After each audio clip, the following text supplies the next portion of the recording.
If you've ever wondered why you sabotage your own success, it's not because you're broken, it's because your brain is trying to protect you. Today, I want to talk about self sabotage, why we do it, what it looks like, and how to actually stop repeating the same patterns that keep us stuck. This isn't about willpower, it's about understanding the psychology underneath the behaviors we're ashamed of. Hello, everyone. If you're new to my channel, welcome. I'm Rebecca Taylor, a retired school psychologist and now best-selling fiction author. I make videos about planning, productivity, and personal growth for creative people like you. So let's talk a little bit about why we self-sabotage.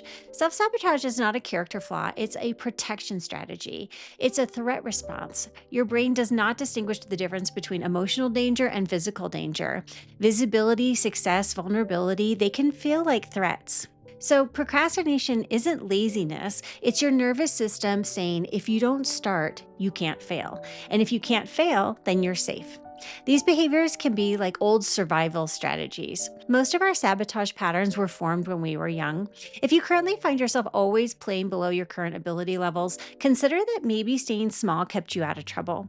If as a child there was messaging, either overt or covert, about being too loud, too needy, too much, maybe you were accused of showing off, sucking all the air out of the room, or simply requiring more attention than your parents or caregivers had to give.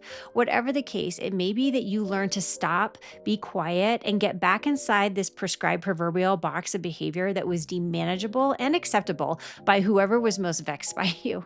Unfortunately, I think that this can be fairly common when there's like siblings in the mix. If parents felt your light maybe cast a shadow over other siblings, they may have intentionally or not taken measures through words, actions, or maybe even inaction to dim your brightness or even turn it off completely. Or maybe, like me, you find it nearly impossible to ask others for help. It feels physically painful to depend on others or ask for assistance, even when you really need it. If that's the case, consider what your early programming may have taught you about needing help.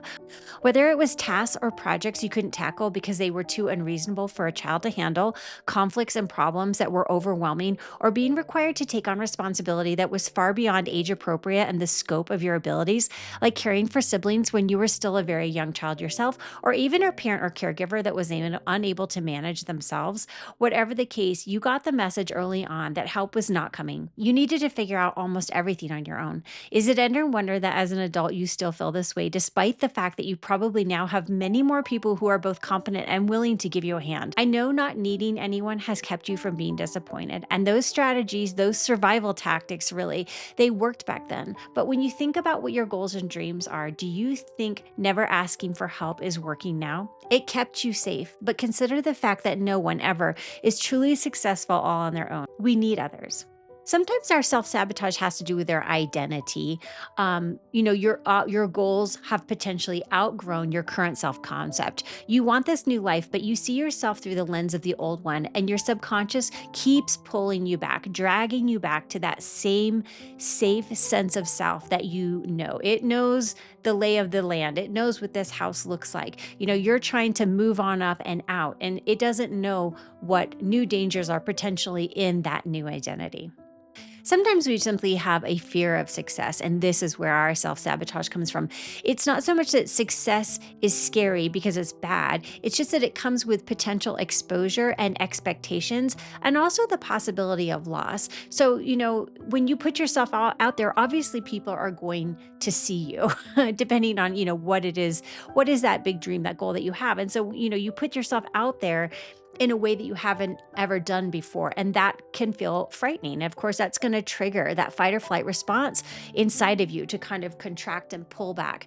It could also be there's additional expectations that are going to come along with that success. You might have to work harder. You might have to work longer. When you're in your zone of comfort, it can feel scary to sort of think about, these new obligations that you're committing yourself to within this new life.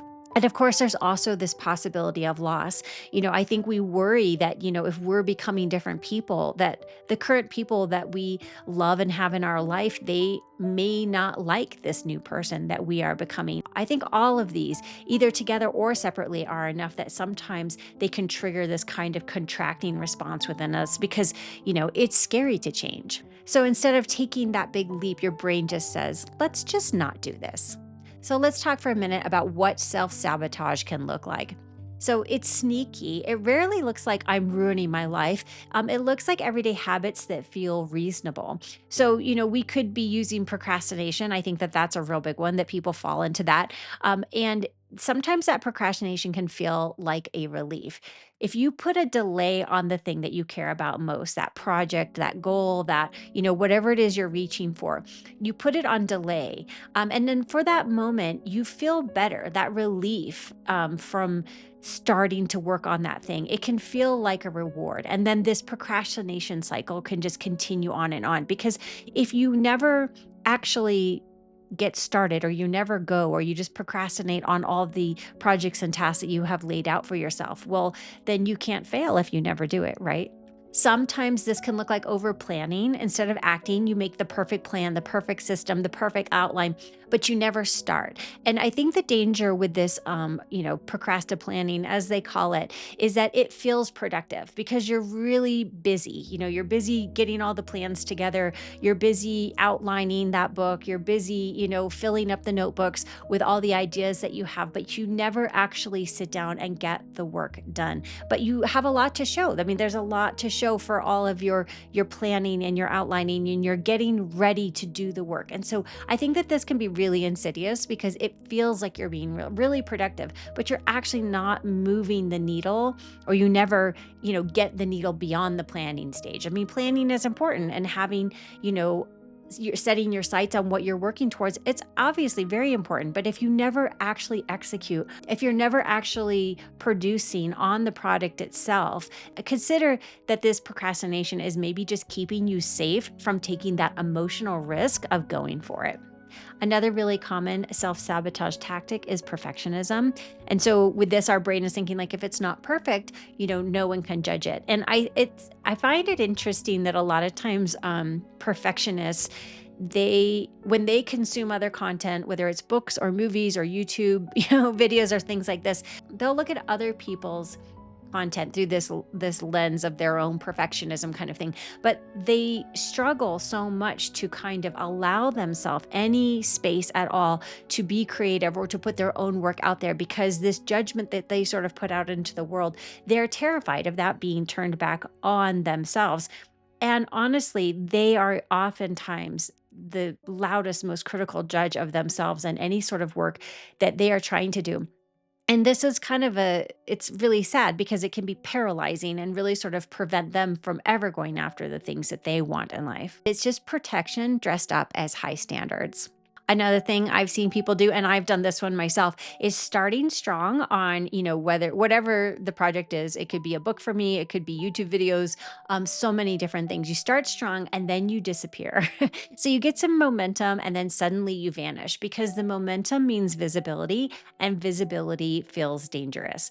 Time and time again in my writing career, I've been doing this for 20 years and I have had this sort of roller coaster of success and failures over the years. And I can pretty much chart, every time I had like some sort of degree of success or I grew a little bit or whatever, there is almost immediately this dip, this fall, this kind of crash afterwards.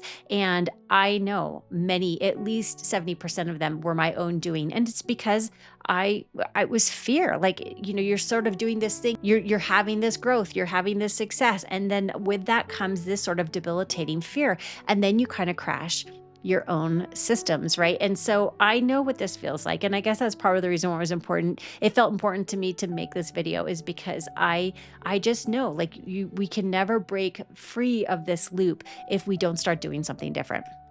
So another sort of insidious tactic can be like isolation. And this is that if I don't rely on anyone, then no one can disappoint me. And this goes back to the point I made earlier, right? Like if we don't ask for help because asking for help never felt safe, or when we did ask for help, it never came, or we were told no again and again, just over again, it's you sort of learn, obviously, that to not ask for help because there's no point. But I like to think that this is unfair. And I will admit this is something that I am personally working on, like asking for help more and being willing to trust in others and to just not assume that people don't want to help you or don't want to see you succeed. Just reach out and you can ask for help. It doesn't mean that you're always going to get that back, but never ever asking for help, you can pretty much guarantee it's never going to come. And unfortunately, this is one that I've seen, like, many of my writer friends, like, they run into these burnout cycles. They'll push and push and push themselves until they collapse. And then there's the shame for collapsing. And then, of course, the cycle just continues to start all over again. And so it's just this like overworking, that you have to overwork in order to be, worth anything or to have any value. And it's not sustainable, taking on so many projects, tasks, whatever it may be, to a point where it just sounds ridiculous and they don't seem to be able to hear it themselves. Like, what you're laying out is impossible. And on some level, it feels like they know it's impossible because they have been in this cycle so many times before, but they don't seem to be able to prevent themselves because for some reason in their mind, they are not worthy or they do not deserve success unless they are pushing themselves to the very brink. But because it's not sustainable, of course, the crash happens. And then, of course, the shame, sweeps in right afterwards. You've let yourself down, you've let other people down. And a lot of it could just be prevented by putting a reasonable amount of work on your plate in the first place and just steadily and consistently working towards that goal, that dream, that book, that video, the whatever it is that you're making, without making yourself just a ludicrous schedule that nobody could keep up with. And of course, underneath all of this are the beliefs we don't ever want to say out loud. No one will ever help me. I have to do everything myself. People don't want me to succeed. These beliefs create self-fulfilling loops. If you believe no one will help, you won't ask. If you believe people don't want you to succeed, then it's no surprise when you continue to stay small. So we've talked about what is self-sabotage, why do we self-sabotage, but let's spend a few minutes talking about how can we stop the cycle. It's not with force, it's not with shame. It comes with awareness, safety, and new beliefs. When we talk about the importance of awareness, the moment you notice the pattern, stop yourself, not with judgment, with curiosity. Ask yourself, what am I afraid will happen if I do this? What is this behavior protecting me from? Awareness turns the lights on. Recognize that it's your duty to make your mind and body feel safe. Self-sabotage is a nervous system issue, not a moral issue. Tools that help, things like 60-second grounding, box breathing, shaking out the tension, taking tiny low-stakes actions towards your dream. When your body feels safe, your brain will stop panicking. You have to work on rewriting the belief. Once you understand the fear, you can rewrite the belief behind it. Ask, is this danger real right now? What would I do if I believed I was safe, supported, and capable? Some replacement beliefs that you might want to try are, I'm allowed to receive help. I don't have to earn my worth through overwork. And success expands my world. You don't need a new personality, you need a new internal story. But building up a whole new story for yourself can take time and effort. It won't happen overnight, and it will likely take time and patience from you as you allow these new beliefs about yourself to take root. Remember that you're growing into a whole new version of yourself. Growth like this isn't likely to happen overnight, so give yourself the time and space you need to let go of old thinking, old behaviors, and stretch yourself. It's not about quantum leaps, which even if you manage to make those, rarely last because you haven't prepared yourself to magically become a completely different person. Rapid change like that is shocking to our systems, so it's no wonder our minds and bodies recoil as soon as possible into their familiar past and patterns. Give yourself time, stay consistent, and recognize when self-sabotage spiral is starting. Name it for what it is and take the time you need to recenter before you keep going. Thank you for watching. I hope you found this video helpful. If there's any topic that I could do a deeper dive on for you that you think would be helpful, please let me know in the comments below. Otherwise, I'll see you next time. Bye.